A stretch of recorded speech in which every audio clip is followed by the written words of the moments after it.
From your startup screen, browse to your Chapter 11 folder and open the file Chapter 11 Sloping Pipes. Check in the project browser that you have Level 3 HVAC pipe plan open and scroll into the north part of the building.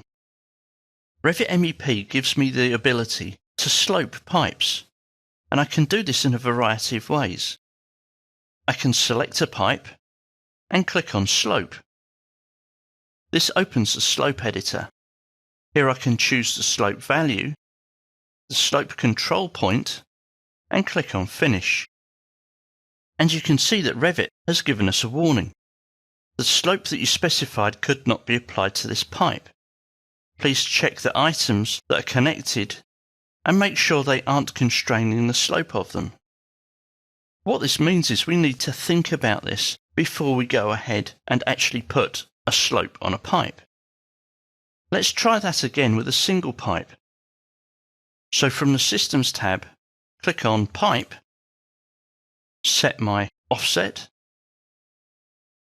check my diameter, and draw the pipe.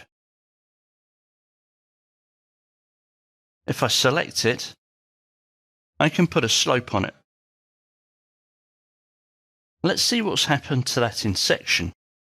I'm going to use an unreferenced section, one that isn't used on sheets, and rotate it.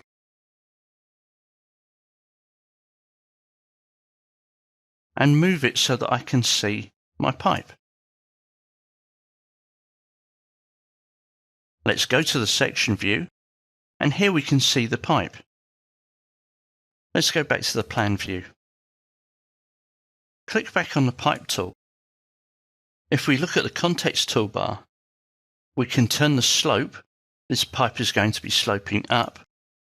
We can define the slope value, and we can show slope tooltips. What the tooltip does is once you start placing your pipes, Revit tells us the start offset and the current offset.